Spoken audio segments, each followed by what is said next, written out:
Halo kawan semua, apa kabar? Dengan hadir di sini dan hari ini pada tanggal 23 September tahun 2020 saya membuat video lagi ya untuk membicarakan kembali berhubungan dengan avalanche ya. Jadi video yang sebelumnya itu berhubungan dengan staking, tetapi di dalam video kali ini saya hendak menjelaskan sedikit sebanyak berhubungan dengan sejarahnya, apa itu avalanche ya, dan juga apa kegunaannya, apa keistimewaannya.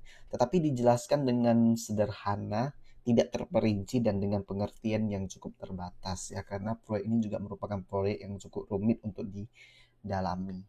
Nah, jadi Avalanche ini merupakan proyek yang sudah saya perhatikan cukup lama ya. Itu mulai dari tahun 2019 ya. Mungkin di tahun 2018 sebenarnya saya juga sudah mendengarkan tentang ini. Dan ketika saya mengikuti konferensi Binance di Singapura tahun yang lalu, itu Avalanche dipresentasikan di situ.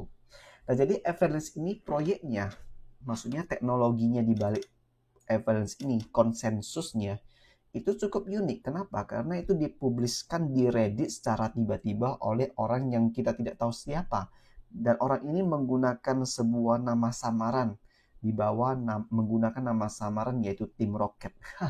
Jadi Tim Rocket yang di film Pokemon itu ya. Jadi sebenarnya cukup cukup unik ya. Mungkin bisa diibaratkan seperti ketika Bitcoin dirilis itu, papernya itu dia punya white paper ya, juga dirilis dengan nama Satoshi, tapi dirilis dengan nama Tim Rocket. Jadi kita nggak tahu siapa orang ini. Dan kemudian di paper itu seseorang namanya Emin Gunsirer, yaitu orang yang cukup terkenal juga di Ethereum Foundation, orang yang juga bekerja juga di situ ya, juga tidak asing lagi. Dia melihat dan membaca dan dia menemukan ini adalah sebuah paper konsensus yang unik, sebuah teknologi yang mungkin hanya akan ada, sebuah inovatif teknologi yang mungkin akan ada setiap 45 tahun sekali. Oke, jadi setengah abad sekali baru kita bisa menjumpai ada sesuatu yang baru ya. Nah, jadi di sini mulai dari sana dia melihat ketertarikan di situ dan dia membuat sebuah tim untuk membangun yang namanya Avalanche ya. Sebuah proyek namanya Avalanche, dan disitulah berdasarkan paper-paper itu dikembangkan lagi. Dan dalam hal ini sebenarnya juga ada proyek lainnya juga hendak mengadaptasikan juga apa yang ditulis dalam paper itu, tetapi kita melihat bahwanya tidak banyak yang sukses ya. Dan ini Avalanche baru saja launching kemarin dan sudah sebenarnya lebih daripada 16 bulan proyek ini dikerjakan secara diam-diam. Jadi kalau kita bisa melihat di sini ya secara ringkasnya, Avalanche itu mungkin bisa kita artikan seperti penggabungan pengkombinasian antara konsensus di Bitcoin dengan konsensus di Ethereum. Jadi dia mengambil jalan tengahnya yang dirasakan bisa lebih baik daripada kedua-dua protokol yang sudah ada itu. Dua-dua protokol Bitcoin ataupun Ethereum yang cukup terkenal pada saat ini. Dan sesiapa di Avalanche juga dapat membangun aplikasi mereka, bisa membangun custom blockchain mereka dengan mudahnya. Dan di sini kalian bisa melihat ya, dijelaskan juga apa saja perbedaan-perbedaannya, perbandingan-perbandingan yang ada. Baik di sisi transaksi, itu masih lebih diunggulkan di Avalanche, finality, efisiensi, dan lain sebagainya. Nah, jadi kita bisa melihat ya bahwa Ethereum juga memiliki kelemahan pada saat ini, yaitu mereka mau beralih ya sepenuhnya kepada proof of stake. Mungkin disebut dengan Ethereum 2.0. Namun demikian, meskipun itu akan terjadi dan itu merupakan hal yang baik ya sebenarnya, tetapi masih membutuhkan sebuah waktu yang lama untuk benar-benar di mana semua aplikasi yang ada di Ethereum itu dapat dipindahkan di situ. Dan orang yang bekerja, orang yang memiliki proyek ya di Ethereum bisa dengan mudah juga membangunnya di atas Avalanche. Dan dengan itulah mereka juga membina sebuah program namanya Avalanche CX, di mana para developer dapat datang ke situ untuk membangun aplikasi mereka, dan juga akan ada disediakan juga beberapa pendanaan untuk mendukung para developer yang hendak membangun di dalam Avalanche. Nah, jadi dari sisi teknologi mungkin tidak banyak yang mau saya jelaskan juga, karena di sini juga sudah membicarakan semua keunggulan dia. Dan kalau kita bisa lihat juga berdasarkan apa yang sudah kita baca juga ya dalam arsitektur Avalanche ini, sebenarnya Avalanche ini tidak dibangun untuk menjadi saingan ataupun pembunuhnya Ethereum. Kenapa? Karena apa yang disupport oleh Ethereum itu juga lah yang didukung juga oleh Avalanche ya, karena di sini virtual machine punya EVM-nya Ethereum itu juga didukung oleh Avalanche itu sendiri. Mungkin kalau kita mau bilang tentang saingan ya mungkin lebih dekatnya kepada Polkadot ya sebenarnya. Kalau mau bilang ya tentang saingan lebih kepada Polkadot bukan kepada Ethereum. Nah, cumannya di dalam Polkadot itu sendiri merupakan juga proyek yang baik ya, karena Polkadot juga sudah dibangun 2 tahun lebih, dan kita bisa melihat sekarang ya di Polkadot juga direfleksikan di dalam market cap-nya, dan begitu banyak juga proyek-proyek yang akan dibangun di atas itu juga merupakan sesuatu yang baik ya. Nah, cuman di sini kita bisa melihat bahwa seseorang juga ya namanya Peter. Aku nggak tahu gimana cara mengeja namanya ini ya. Uh, jadi daripada saya ngeja salah, mending biarkan namanya Peter, kita panggil namanya Peter. Dan Peter ini sendiri juga merupakan orang yang bekerja di Ethereum ya.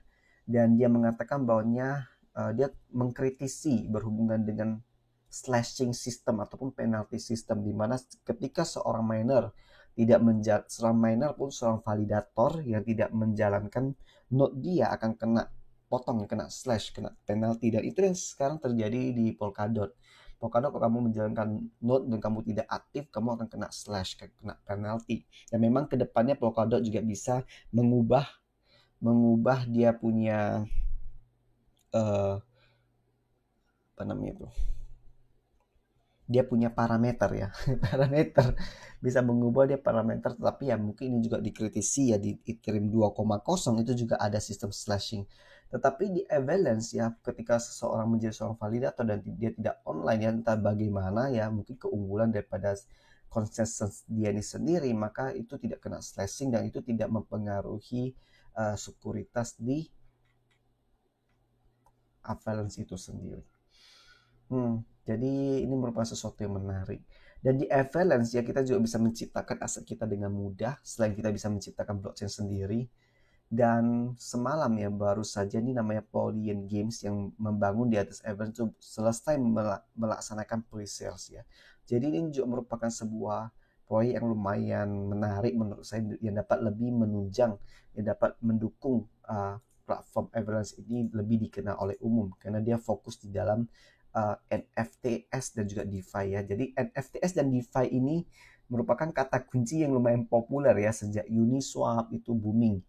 Jadi ini juga merupakan sesuatu yang mungkin bisa kita taruh perhatian. Tapi saya secara pribadi baru tahu juga tentang Polygame, dan juga itu merupakan hal yang cukup saya sayangkan ya, karena saya tidak peka terhadap proyek ini.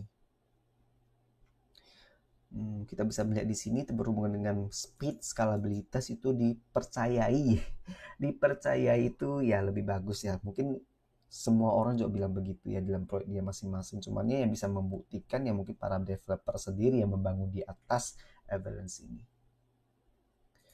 Mungkin itu saja secara sederhananya dan juga secara terbatasnya yang hendak saya share berhubungan dengan Avalanche. Tetapi ada satu lagi yang baru saya tiba-tiba terpikir ya, berhubungan dengan transaction fee ya. Bahwanya di Avalanche ya, setiap transaction fee itu tidak pergi ke miner, tetapi setiap transaksi fee yang terjadi itu semuanya dibakar. Dibakar itu bilang apa? Berarti dikeluarkan daripada supply. Oke, jadi ini cukup membantu kalau dalam kasus demand and supply untuk meningkatkan kebutuhan demand dan kemudian secara tidak langsung menurunkan supply yang ada. Jadi juga dapat membantu di dalam ekosistem yang sehat dan token ekonomi Avalanche ini. Nah, berhubungan dengan token ekonominya Avalanche, ya, bagaimana dengan token distribution, unlocking schedule, dan lain-lainnya itu mungkin akan dijelaskan di dalam video yang lain lah ya, karena saya nggak mau fokus kepada itu dulu saat ini. Sekarang jujur ya, Avalanche ini kalau kalian melihat dia kan baru launching ya, dan mungkin banyak orang juga tidak tahu tentang proyek ini. Jadi sekarang lagi tahap-tahap di mananya kita bisa melihat ada pihak-pihak yang sengaja sedang mencoba ya untuk mendapatkan harga murah atau gimana. Jadi banyak yang sedang kasih kesan-kesan negatif ya, komen-komen negatif lah. Sebenarnya komen-komen itu semua berhubungan dengan spekulasi-spekulasi harga. Sangat, kalau kita melihat lebih dalam, sangat jarang orang mempertanyakan kegunaannya, kehebatannya, keunikan daripada teknologi itu sendiri. Sangat orang mau membahas tentang itu karena orang tahu bahwa sesuatu yang dibangun di Everest ini juga merupakan inovasi dan terobosan yang terbaru. Jadi berhubungan dengan total many dan juga spekulasi lain mungkin akan dibahas lain kali, lain kali dulu. Dan sekian dulu pengertian terbatas tentang Everest. Bye bye.